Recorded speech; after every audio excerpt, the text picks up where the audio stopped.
YouTuber pemula modal HP, kalian wajib simak video ini karena saya akan berbagi pengalaman saya ketika saya memulai membuat channel hanya dengan modal HP dan satu tripod ya, sehingga sampai sekarang bisa mendapatkan 10.000 subscriber, bahkan sekarang sudah 11.000 lebih ya, hanya dalam waktu 8-9 bulan saja ya.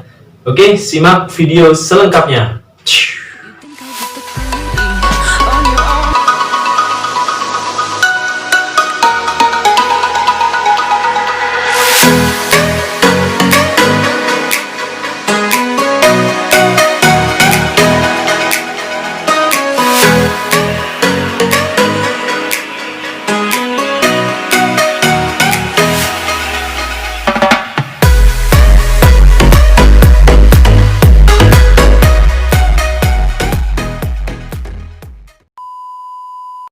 Oke, YouTuber pemula, sesuai apa yang saya katakan sebelumnya, saya akan menceritakan ya pengalaman saya dari mulai membuat channel sampai saat ini, sampai mendapatkan penghasilan di YouTube ya. Sebelum itu jangan lupa untuk like and subscribe-nya ya lur ya.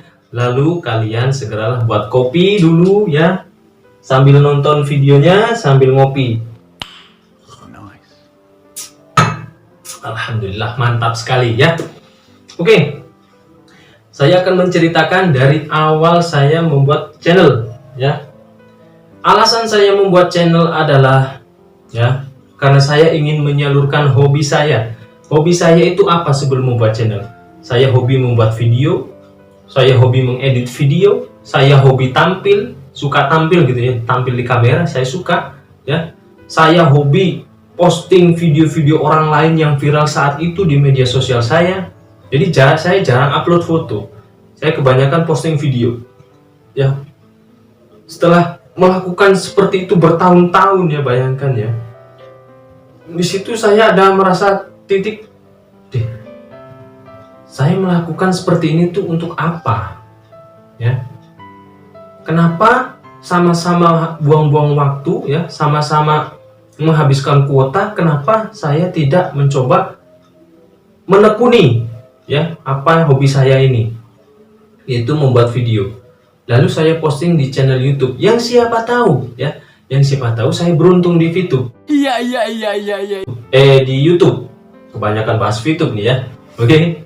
Nah, di YouTube siapa tahu ya kan. Nah, setelah dari perasaan itu ya, maksudnya jenuh gitu ya, ngapain gitu saya promosiin orang lain yang lagi viral saat itu gitu loh ya. Kenapa gak mempromosikan diri saya sendiri aja di media sosial saya gitu. Akhirnya sudah saya putuskan, saya mau membuat channel. Langkah pertama yang harus saya lakukan adalah saya harus menguasai dulu ya bagaimana tata cara membuat channel, cara ngedit video, membuat channel, membuat ini itu. Langkah pertama yang lakukan adalah ya sudah, saya belajar otodidak juga di YouTube. Banyak ya. Saya belajar ngedit video pakai KineMaster di channel Bang Tutorial ya, Bang Tutorial. Saya belajar ilmu per YouTubean ke DenGC ya, DenGC. Saya belajar tutorial cara membuat ini ya, cara membuat channel, cara ini ke Khairunisa Adlina ya kan. Sudah, saya ketiga orang itu dulu, saya pelajari semuanya, saya kuasai dulu semuanya, saya tonton bolak-balik videonya sambil saya praktekkan ya. Dan akhirnya berhasil.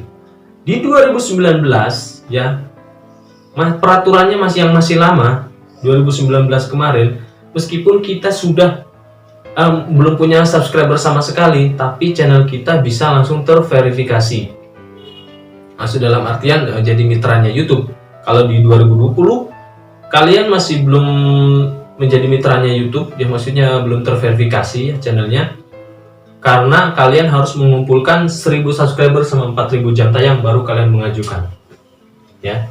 Itu peraturan baru ya. Ya sudah, saya membuat channel. Habis itu kebetulan saya ada kesempatan wisata ke waterboom, salah satu waterboom di Malang. Videonya ada di bawah sendiri ya, videonya ada di bawah sendiri. ya. Saat itu saya main ke Hawaii Waterpark Malang yang ada tsunami-nya itu ya. Nah, seperti itu. Oke lah, saya buat channel di situ ya. Jadi saya buat video di situ, saya edit ya, dengan kemampuan saya saat itu seadanya. Edit, jadilah video, posting sama saya. Ya. Ingat, menjadi YouTuber pemula jangan pernah memikirkan hasilnya dulu. Ya. Kuncinya bagaimana agar kalian bisa semangat terus membuat channel, membuat konten di YouTube. Kuncinya adalah lakukan lakukan hal itu seperti hobi kalian, gitu loh. Kalau hobi ya, kalau udah hobi, mau berapapun dibayar, ya, mau secapek apapun dilalui, ya. Masalah menghasilkan dan tidaknya itu urusan belakang karena hobi, ya. Jadikan dulu membuat konten, jadikan dulu kebiasaan mengedit video sebagai hobi kalian. Maka dengan itu kalian akan masalah hasil urusan belakangan. Itu kuncinya ya, itu kuncinya. Jadi di sini saya membuat channel untuk menyalurkan hobi saya, sudah seperti itu. Setelah video jadi, langkah pertama yang harus kalian lakukan adalah mempromosikannya. Ya kalian harus promosi dong kalau kalian membuat channel. Kalau kalian nggak promosi, siapa yang mau subscribe kita? Ya, kita bukan artis, kita bukan orang yang dikenal, ya. Lalu apa video yang Anda tawarkan? Kan seperti itu, ya. Ketika saya membuat satu video itu, saya langsung ya, tuh di teman FB saya saat itu ada 2000 lebih teman, ya. Saya langsung kirim linknya itu ke seluruh teman saya yang pakai Messenger, klik via Messenger, ya. Bahkan kalau yang pernah tahu teman berteman dengan saya, kalian pasti masih menerima messenger dari saya yang isinya link video pertama saya di YouTube, dan saya dengan kata-kata tolong ya ditonton sebentar ya, lalu jangan lupa ya kalau bisa di like and subscribe ya, ini channel baru saya ya, gini next video mungkin akan di wisata kuliner gini ya. Teman saya pasti kalian pernah menerima seperti itu. Bukan hanya di Facebook, saya promosikan di IG, ya, nomor WA, ya, status WA. Kalian perlu diketahui ya, kontak WA saya saat itu ada 100 kontak, ya, yang menyimpan nomor saya. Saya japri satu-satu juga, saya bagikan linknya itu, ya, ya kan? Saya mikirnya, saya nggak malu. Kunci juga jadi YouTuber pemula, jangan pernah malu, jangan pernah pesimis, ya. Meskipun modal kalian hanya HP, nah, ya kan, jangan pesimis, ya. Saya mikirnya gini, masa dari saya share dari ribuan orang, subscriber 30 atau 50, masa gak saya dapatkan? Setelah saya share, ya, dalam waktu seminggu, ya kan, butuh waktu lama seminggu, akhirnya terkumpul 100 subscriber. Ya, terkumpul 100 subscriber. Tanya sama kalian, ke seluruh YouTuber pemula modal HP aja, ya, yang paling susah itu adalah mengumpulkan 100 subscriber pertama. Itu paling susah, ya. Karena apa? Itu adalah masa-masanya kalian baru lahir gitu ya, belum bisa apa-apa ya, masih bisa nangis aja, ya. Paling susah mengumpulkan 100 subscriber pertama, ya, susah itu masa-masa wah kalian akan menerima, aduh videomu biasa aja gitu ya, kok pede membuat channel, aduh kamu cong, aduh kamu tonton, berambisi kamu ingin kayak Gledek dah, Tony Gledek dah, ingin kayak Halilintar ya, lu tonton membuat video itu yang bagus sekalian, baru kamu membuat channel. Aduh tonton video kayak gini ya, banyak ya, ya. Saya membuat channel sudah banyak menerima tawaan, ya, diketawain, dinyinyirin, dimerengisin, ya, dibilang gak mungkin, dibilang ini itu, ya. Tapi saya apa? Saya tidak pernah mempermasalahkan hal itu. meringisan mereka, nyinyiran mereka, saya jadikan semangat buat saya. Itulah kuncinya ya, itu berpemula. Ada beberapa poin ya kan? Kalau kalian hobi, nih bayangin, kalau orang hobi sesuatu, menurut orang lain itu bilang, waduh dia ngabis-ngabisin duit buat gitu doang. Tapi berhubung dia hobi, ya kan? Berhubung dia hobi, ya sudah, gak masalah. Orang mau ngomong apa, biarkan. Contoh nih, ada orang hobi koleksi ikan misalnya, ikan hias apa ikan apa, ya. Meskipun ikan itu mahal sama dia dibeli, diusahain dibeli, ya kan? Karena dia hobi, ya kan, mainan ikan. Tapi menurut orang lain, aduh uang juta-juta buat apa itu beli ikan gitu doang? Digoreng marah, ya kan? Jadi seperti itu ya. Jadikan hobi, ya, jadikan hobi dulu, ya. Kalian membuat channel, ya. Karena dengan hobi kalian tidak akan pernah memikirkan hasilnya dulu. Ya, oke, itulah kuncinya. Ya. Nah, setelah saya mendapatkan 100 subscriber, di situ saya semangat tuh. Alhamdulillah ya, mencapai 100, ya kan? Itu adalah pemecut semangat saya, ya. Semakin banyak yang ngetawain saya semakin semangat. Ya gak tahu, otomatis saja. Semangat dalam artian, ya sudah, ini hobi saya. Kalau kalian mengetawakan saya, ingat, saya akan tetap berusaha, ya, dan saya akan membuktikannya. Ya, kalian bisa lihat video lama-lama saya, ya. Saya nih ya, saya bahas wisata, budaya, kuliner, parodi, ya, dan momen-momen terpenting saya, istilahnya dalam pekerjaan saya. Ya, itu channel saya dulu, ya. Nah, seperti itu. Saya terus produksi video, ya. Terus produksi video tanpa itu ya teman-teman saya itu ya terus produksi video, sehingga pada satu titik ya saya bahas wisata sepi, saya bahas parodi sepi, saya buat konten budaya sepi, saya buat konten kuliner sepi. Tapi di situ saya tidak menyerah, saya tidak pesimis ya. Karena apa? Karena saya yakin setiap usaha yang kita lakukan, kalau kita sabar, positive thinking sama Tuhan, ya kan, insya Allah ya akan ada aja jalannya untuk mencapai kesuksesan. Ya. Akhirnya tibalah ya wabah corona ini, ya, wabah corona ini. Di situ saya mulai bingung. Bingungnya kenapa? Saya harus membuat konten apa? Ya. Tempat wisata ditutup, kuliner, warung-warung banyak yang tutup, budaya gak ada lah, membuat kerumunannya kan. Parodi, aduh kayak korporan dulu membuat parodi, ya. Jadi saya membuat konten apa ini gitu loh ya. Saya bingungnya di situ, ya. Bayangkan ya, saya harus akui ya, channel saya berkembang karena VTube. Nah, ya. Kalian bisa lihat di scroll ke bawah video saya itu ya, kalau yang bukan bahas VTube sepi penonton. Ya. Jadi VTube membawa berkah tersendiri buat saya. Nih saya ceritakan. Dalam waktu 7 bulan saya hanya bisa mendapatkan 1.400 subscriber saja. Dan jam tayangnya cuma 1.200 jam. Sedangkan syarat channel dimonetisasi harus memenuhi 1.000 subscriber dan 4.000 jam tayang dalam waktu setahun terakhir, ya. Kalau subscriber itu mungkin sedikit mudah ya, kalau subscriber sedikit mudah, tapi yang susah itu adalah 4.000 jam tayangnya itu. Maksudnya orang yang lihat channel kita itu dihitung gitu jamnya. Dan saya selama 7 bulan hanya mampu 1.200 jam, kurang 2.800 jam lagi, bayangin. Sedangkan waktu ya ke setahun sudah berapa bulan tuh, ya kan? Ya tinggal 5 bulan lagi.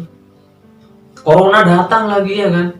Waduh, di situ saya mulai resah karena kalau 4.000 jam tayang tidak kecapai dalam waktu setahun, itu akan balik lagi, nol lagi, ya. Jadi jam tayang yang sudah terkumpul itu akan nol lagi di tahun berikutnya gitu loh. Waduh, ini bagaimana ini ya? Saya bingungnya di situ. Ya. Di tengah saya bingung, di tengah saya pasrahkan saja sama Tuhan, ya sudah ya Allah, ya saya berdoa situ ya. Ya sudahlah, saya membuat channel ini ya, ada corona ini ya, berikanlah ya saya sebuah jalan lain ya untuk membuat channel yang saya bisa lakukan di rumah. Ya, saya bisa lakukan di rumah. Tidak lama kemudian, ya, saudara saya telepon menawarkan VTube. Ya, jadi saudara saya ini nawarkan VTube sebelum VTube itu sendiri ada. Ya, 3 minggu sebelum VTube ada, saya sudah ditawarin VTube. Saudara saya menawarkan, "Ton, ikutan VTube yuk, nonton iklan dibayar." Wah, dari kata-katanya menarik gitu. Masa iya nonton iklan dibayar gitu. Ya sudah, saya tanpa basa-basi ya, langsung rekomendasi pertama saya apa? YouTube. Saya ketik VTube. Di situ memang sudah ada ya channel-channel yang membahas VTube dari bulan Januari bahkan ya. VTube itu sendiri rilis 15 April. Dari bulan Januari sudah ada yang membahas VTube. Berarti memang aplikasi ini mau launching gitu ya, mau rilis. Tapi masih sedikit sekali channel yang bahas VTube. Ya, di situ kan muncul rekomendasi video. Saya pelajari di situ. VTube bagaimana, marketplace-nya bagaimana, pencairannya bagaimana, registrasi verifikasinya bagaimana, ini itunya. Saya pelajari sehari semalam, saya fokus pelajari bolak-balik masalah VTube. Disitulah ya, saya percaya sama VTube, saya yakin sama VTube. Akhirnya tanpa banyak basa-basi, peluang nih buat saya, ya, peluang nih buat saya konten, ya kan, buat saya jadikan konten, ya. VTube saya yakin saat itu pasti booming, ya. Karena apa? Karena dia bulan Januari posting sudah hampir puluhan ribu lah yang nontonnya kan. Kenapa saya tidak buat konten VTube juga? Nah, di situ saya jadikan itu, ya. Berkah VTube ini, benar-benar berkah VTube, ya. Saya jadikan konten, ya. Bayangkan ya, taruh HP, ngomong di sini, bahas VTube, ya. Video pertama saya yang bahas VTube ada di bawah, ya. Saya buat video menjelaskan simpelnya aja ya, simpel dari VTube itu sendiri. Saya membuat video posting. Bayangkan, gak sampai 1 hari ya, masih setengah hari, viewernya mencapai 1000. Wow, jelas. Saya di situ kaget ya. Saya membuat wisata, ya, konten wisata sudah 7 bulan mentok di 350 view. Saya bahas VTube, ya. Saya bahas VTube hanya duduk di kursi, tidak perlu kemana-mana. Nggak nyampe sehari mendapatkan viewer lebih dari 1000. Wow, ya. Di situ saya mulai, ya, untuk menekuni VTube, untuk menekuni channel saya lagi di tengah corona ini, ya. Bagaimana saya harus tetap produktif membuat video, ya. Dan tanpa, singkat saja ya, di situ kan saya update tuh, bahas VTube terus, ya kan. Ada pengumuman apa di VTube, saya buat video. Ada pengumuman apa di VTube, saya membuat video terus, ya. Dan bayangkan ya, saat itu subscriber saya adalah 1400, ya. Hanya dalam 1 bulan subscriber saya bisa mencapai 4-5.000 subscriber. Bayangkan, setelah bahas VTube. Jam tayang saya setelah bahas VTube sehari bisa mendapatkan 300 jam, 200 jam. Bayangkan. Sehingga singkat cerita, ya, hanya dalam waktu 1 bulan channel saya berhasil dimonetisasi. Dalam artian gini, kurangnya 2000 jam tayang gitu ya, kurang 2800 jam tayang terpenuhi hanya dalam waktu 1 bulan. Bayangkan, ya. Saya di situ sangat bersyukur sekali, ya. Monetisasi saya juga cepat sekali ya, cuma 1 hari 1 malam dimonetisasi, iklan masuk. Waduh, di situ saya benar-benar wow, ya. Saya berpikir gini, terima kasih Tuhan, ya, terima kasih Tuhan. Mungkin ini cara engkau ya memberikan sebuah hasil atas usaha-usaha kita sebelumnya.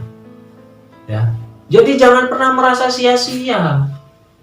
Mungkin saja ini akumulasi ya kan dari usaha-usaha saya sebelumnya, ya.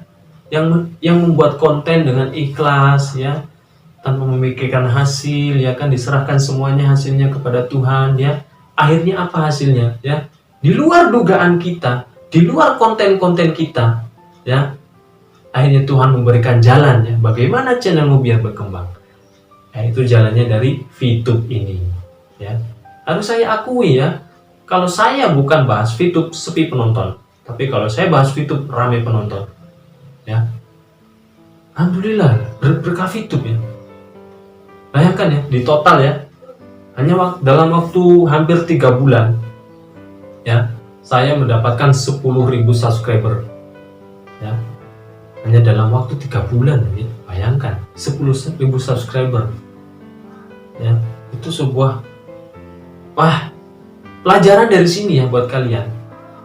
Jangan pernah merasa pesimis, positive thinking sama Tuhan, positive thinking sama usaha kalian. Kalian harus yakin ya, banyak yang berusaha menjatuhkan kalian, banyak hal-hal yang berusaha menjatuhkan kalian. Tapi sesungguhnya yang bisa menjatuhkan kalian adalah sikap kalian sendiri. Ya kan? Ya. Alhamdulillah ya, bayangkan ya. Inilah cerita saya bagaimana kuncinya itu ya, kesimpulannya kuncinya itu. Ya. Kalian membuat channel jangan pernah memikirkan hasilnya dulu. Kalian membuat channel jangan pernah kebanyakan mikirin kendalanya dulu. Ya. Waduh, mau buat channel ini saya cuma punya HP, apa bisa? Waduh, siapa yang mau nonton nih dengan HP seperti ini? Jangan pernah memikirkan seperti itu. Kendala akan ditemukan kalau kalian sudah mencobanya, kalau kalian sudah action, ya. Jangan kebanyakan rencana, action langsung. Yang selanjutnya adalah, ya, lakukan membuat konten, ngedit video itu sebagai hobi kalian. Kalau sudah hobi, kalian akan melakukannya dengan senang hati. Ya, seperti itu ya. Nah, jadi itulah kuncinya ya. Bayangkan ya, saya mulai nge-YouTube hanya pakai HP Vivo Y15 dan satu tripod. Udah, gak ada yang lain. Makanya saya kalau membuat video wisata, nge-vlog seperti itu, kadang videonya getar-getar ya, karena belum punya stabilizer. Ya kan? Mas, videonya getar-getar, pusing saya. Sampai ada yang komen seperti itu. Ya mau gimana lagi ya, saya belum punya stabilizer ya. Ya kan? Ya siapa tahu ya habis ini gajian di YouTube ya kan, saya bisa mendapatkan membeli peralatannya. Oke? Setelah ini saya akan membuat video berapa penghasilan saya di YouTube selama saya dari mulai monetisasi sampai sekarang ya. Jadi buat YouTuber pemula, kunci sukses membuat channel itu bukan dari kalian harus mempunyai kamera yang bagus, harus mempunyai drone yang bagus, bukan mempunyai stabilizer yang bagus, mempunyai editing yang bagus, bukan. Itu hanya untuk memperindah karya kalian. Tapi yang penting kuncinya adalah itu tadi ya. Oke, terima kasih dari saya. Semoga bisa menginspirasi kalian ya. Terima kasih. Salam Indonesia damai. Gak rewel-rewel.